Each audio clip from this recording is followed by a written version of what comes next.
Good morning students. हम लोग अपने पिछले वाले क्लास में लास्ट क्लास में पढ़ रहे थे कि मेथड्स ऑफ क्लासिफिकेशंस क्या क्या होते हैं। और मेथड्स ऑफ क्लासिफिकेशन में हम लोगों ने 4 टाइप्स के मेथड्स पढ़े थे, जिसमें एक था geographical method, geographical classification, chronological classification, qualitative classification and the last one was quantitative classification. And quantitative classification में मैंने ये बताया था कि अभी हम लोगों को इस चैप्टर में आगे जो डिटेल में पढ़ना है जिस क्लासिफिकेशन के बारे में, वो है क्वांटिटेटिव क्लासिफिकेशन। क्वांटिटेटिव क्लासिफिकेशन को ही हम लोग अच्छे से समझने के लिए, उसकी पूरी बातें समझने के लिए, उसमें और क्या क्या कॉन्सेप्ट होते हैं और क्या क्या चीज़ें होती हैं, वो हम लोग डिटेल में पढ़ेंगे। तो उसी में आगे बढ़ते हैं क्वांटिटेटिव क्लासिफिकेशन को पूरी तरीके से समझने के लिए। सबसे पहले एक आता है टर्म वेरिएबल। ठीक है, यहाँ लिखा हुआ है concept of variable. Means variable है क्या, वेरिएबल का कॉन्सेप्ट क्या है, वेरिएबल से हमारा कहने का मतलब होता क्या है। The term variable is derived from the word vary which means to differ और चेंज। ये मैं अंडरलाइन भी कर रही हूँ और आपको अपने नोट्स में भी ये डेफिनेशन, ये मीनिंग इसकी लिखनी है कि वेरिएबल वर्ड का मतलब है क्या। वेरिएबल जो एक टर्म है वो कौन से वर्ड से, वैरी वर्ड से डिराइव्ड होके बना है वेरिएबल। एंड इसका मतलब होता है, वैरी का मतलब होता है कि टू डिफर और चेंज। मतलब वैरी मीन्स होता है चेंज, और वेरिएबल भी हम कह सकते हैं कि जो चीज़ें एक जैसी नहीं रहती हैं, जो चीज़ें चेंज होती रहती हैं। ठीक है, तो वो होता है वेरिएबल। अगर वेरिएबल की डेफिनेशन की बात करेंगे तो वेरिएबल रिफर्स टू क्वांटिटी और attributes whose value varies from one investigation to another. इसका मतलब है एक बार इन्वेस्टिगेशन किया, अगली बार किया, तो एक इन्वेस्टिगेशन से दूसरे इन्वेस्टिगेशन में ऐसे वैल्यूज जिनकी वैल्यूज, ऐसा चीज़, ऐसी जो है वेरिएबल जिनकी क्वांटिटी हमेशा चेंज होती रहती है, वैरी होती रहती है, जिनकी वैल्यूज हमेशा वैरी होती रहती हैं। ओके, नाउ जो वेरिएबल है, अगर हम वेरिएबल की बात करें, वेरिएबल का मतलब समझ लिए, वेरिएबल का मतलब होता है क्या, जो चीज़ें चेंज होती हैं। तो वेरिएबल बेसिकली क्या होती है ना, वेरिएबल 2 टाइप्स की होती हैं, वेरिएबल 2 काइंड्स की होती हैं। Variable are of 2 kinds. एक है continuous variable and the second one is discrete variable. Discrete variables को अगर हम चाहे तो डिसकॉन्टिन्यूअस वेरिएबल भी बोल सकते हैं।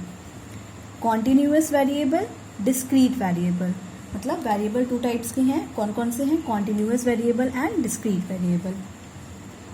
सो लेट अस सी कि कॉन्टिन्यूअस वेरिएबल एक्चुअली में होता क्या है।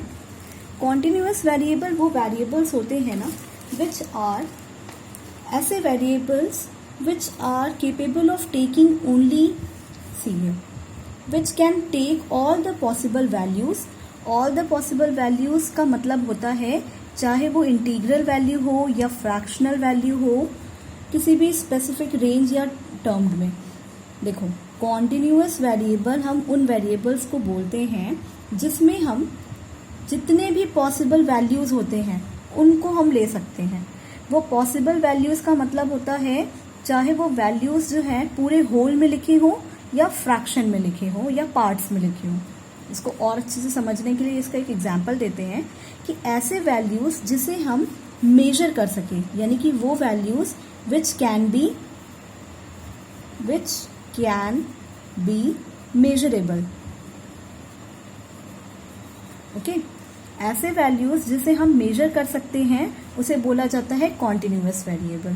ठीक है, अच्छा, इसका एग्जाम्पल पढ़ने से पहले एक चीज और देखते हैं कि सबसे पहले कॉन्टिन्यूअस वेरिएबल का डेफिनेशन पढ़ा, तो डिस्क्रीट वेरिएबल क्या होता है, डिस्क्रीट वेरिएबल का डेफिनेशन क्या होता है।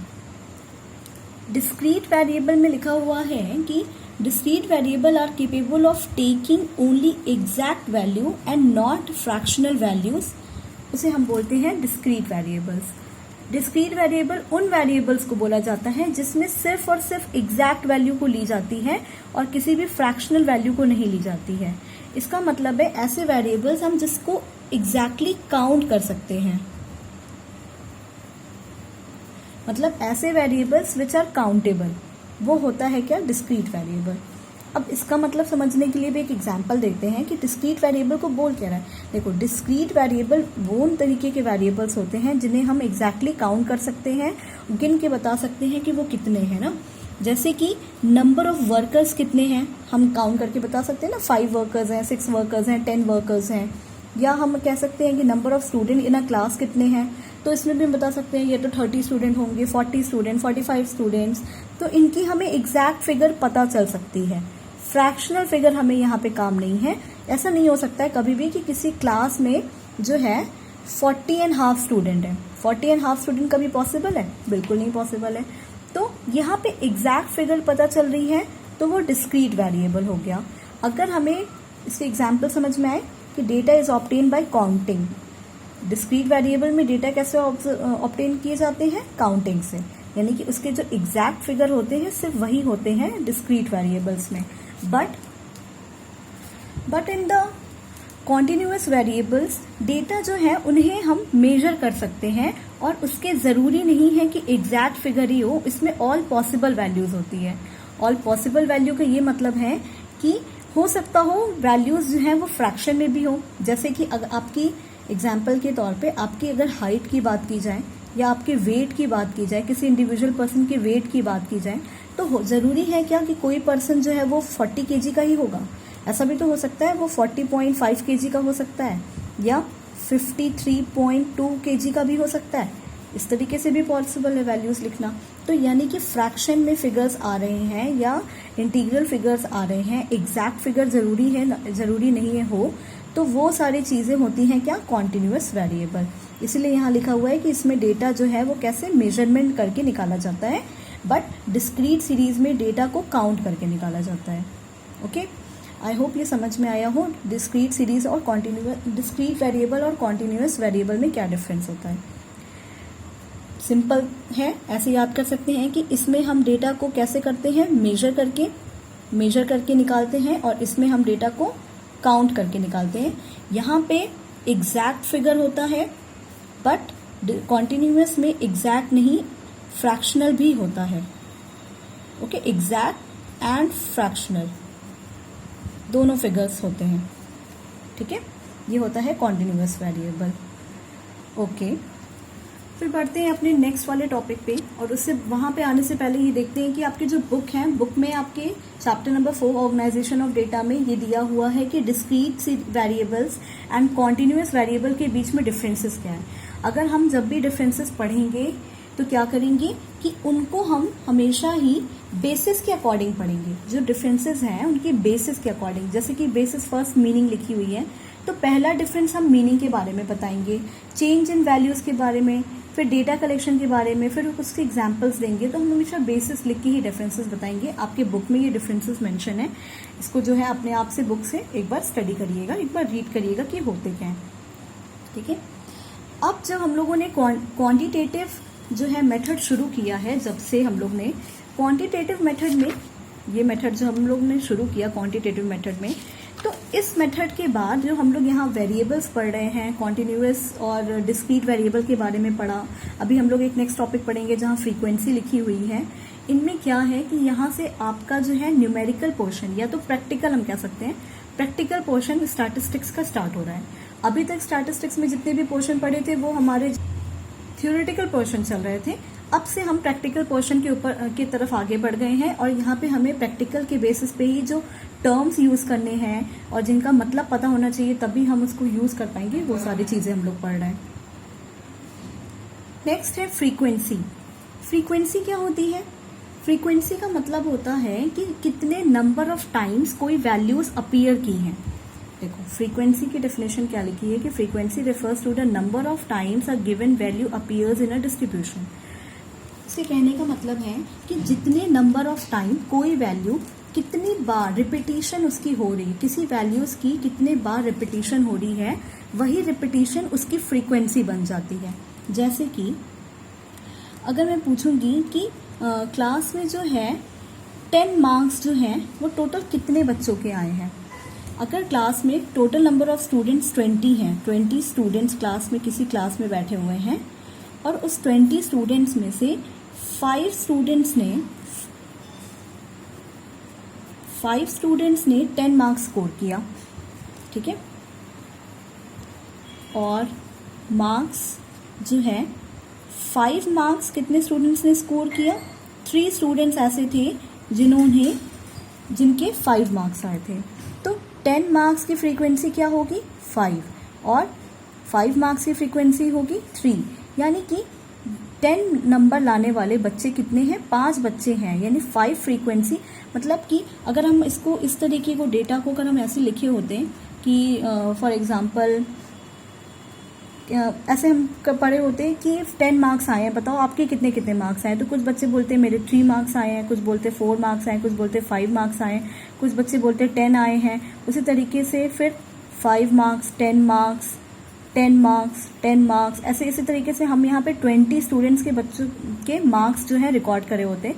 और अगर हम काउंट करते हैं इसे इन स्टूडेंट्स के मार्क्स को, तो देखते हैं कि 10 कितने नंबर ऑफ टाइम्स ऑकर किया है, 1 2 3 4 5, टोटल नंबर ऑफ टाइम्स 5 है, जो हमें दिख रहा है कि 10 लाने वाले 5 बच्चे हैं। तो इसको हम फ्रीक्वेंसी बोलते हैं। क्या बोलते हैं, फ्रीक्वेंसी बोलते हैं। इसका मतलब है कि टोटल 5 बार, टोटल 5 टाइम्स जो है 10 10 10 मार्क्स हमें दिखा, इसका मतलब है टोटल 5 स्टूडेंट, यानी 10 की फ्रीक्वेंसी कितनी हो गई, टोटल 5 जो थी स्टूडेंट की 10 मार्क्स आए थे टेस्ट में। ओके, ये होती है फ्रीक्वेंसी। फ्रीक्वेंसी का क्या मतलब होता है, number of times a given value appears in a distribution, यानी कि नंबर ऑफ टाइम्स कोई भी वैल्यू जितनी नंबर ऑफ टाइम्स वो रिपीट हो रही है वो हो जाती है उसकी फ्रीक्वेंसी। ओके, नाउ अगर नेक्स्ट टॉपिक है स्टैटिस्टिकल सीरीज। स्टैटिस्टिकल सीरीज क्या होता है, स्टैटिस्टिकल सीरीज कहते किसको है। देखो बच्चों, स्टैटिस्टिकल सीरीज में क्या होता है ना, जब भी हम लोग जो हमारा प्रिपेयर्ड डेटा होता है उसे हम प्रेजेंट करते हैं, कलेक्टेड डेटा को इन अ प्रॉपरली अरेंज्ड वे, किसी बेसिस पे किसी अरेंज्ड वे में जब भी हम इस डेटा को प्रेजेंट करते हैं।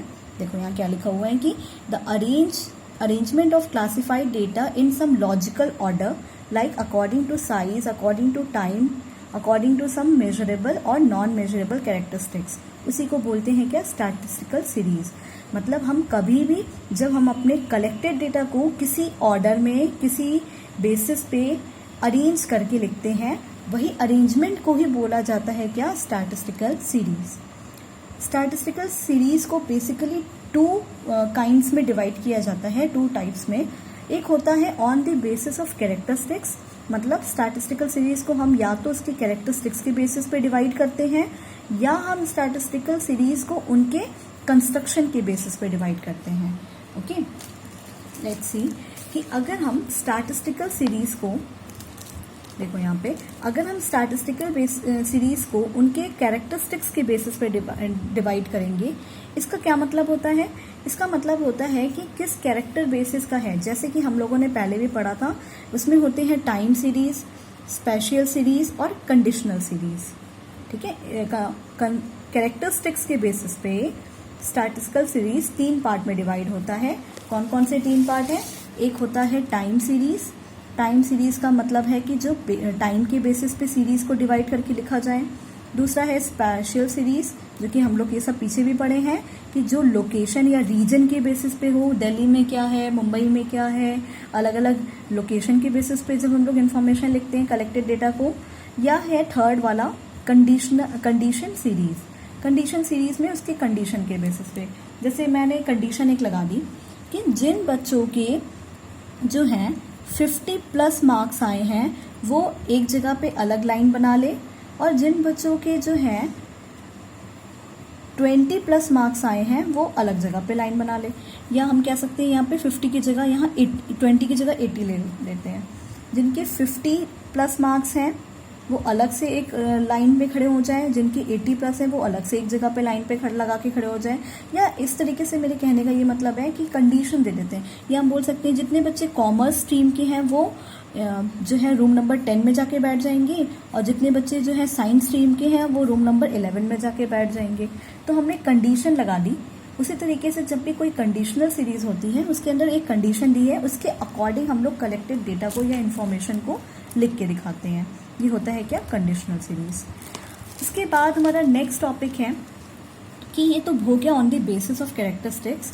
अब जब आप अपने स्टैटिस्टिक्स के बुक में इस पूरे जो है हम लोग पढ़ रहे हैं स्टैटिस्टिक्स, इसमें आगे पढ़ेंगे तो ज़्यादातर जो है हम लोग on the basis of construction वाला पार्ट पढ़ेंगे। ठीक है, ज़्यादातर क्या, मोस्ट ऑफ द टाइम हमें mainly on the basis of construction part ही पढ़ना है और यहीं से एकदम डिटेल में पढ़ाई शुरू करनी है, जिसमें प्रैक्टिकल पोर्शन सारा इंक्लूड होने वाला है। यहाँ तक क्या चल रहा था, यहाँ पे हो रहा था कि जो भी उसके बेसिस थे, उसके टाइप्स थे, उसको बनाने का अलग अलग डिफरेंट टाइप का मेथड था, उन चीज़ों के बारे में पढ़ा, जो कि उतना रिलेवेंट नहीं है अगर हम प्रैक्टिकल बेसिस पे देखेंगे तो। बस हमको सारा नाम पता होना चाहिए और हमको इसके टाइप्स पता होने चाहिए। ऐसा नहीं है कि आपको ये जानना नहीं है या आपको पता नहीं होना चाहिए था। बेसिस ऑफ कैरेक्टरिस्टिक्स में इतना ही था। ये 3 टाइप्स के थे, time series, special series, condition series. Now moving towards the on the basis of construction series. On the basis of construction series में भी क्या होता है, 3 टाइप्स के होते हैं सीरीज। एक को कहते हैं इंडिविजुअल सीरीज, सेकेंड है डिस्क्रीट सीरीज एंड थर्ड है continuous series. And I hope कि कभी ना कभी बचपन में ये वाला नाम जरूर सुना होगा आप लोगों ने कि इंडिविजुअल सीरीज क्या है, डिस्क्रीट सीरीज क्या है और कॉन्टिन्यूअस सीरीज क्या है। अब इसी के बारे में हम लोग डिटेल में स्टडी करेंगे अपने नेक्स्ट वाले क्लास में। स्टार्टिंग करेंगे सबसे पहले हम लोग अपने इंडिविजुअल सीरीज से। ओके, अभी तक जितनी भी टॉपिक्स हम लोगों ने पढ़ी हैं, अगर कहीं पे भी प्रॉब्लम आ रही है तो रीवॉच दी वीडियो, एक बार रिवाइंड करो वीडियो को, पीछे जाओ ध्यान से, 1 बार नहीं, 2 बार नहीं, 3 बार, कई बार वीडियोस को प्ले करिए, सुनिए, सारी टॉपिक समझ में आएंगे, सब क्लियर होगा। और बेसिक स्टार्टिंग क्लियर करना बहुत इंपॉर्टेंट है। ओके, चलो मिलते हैं नेक्स्ट वीडियो में।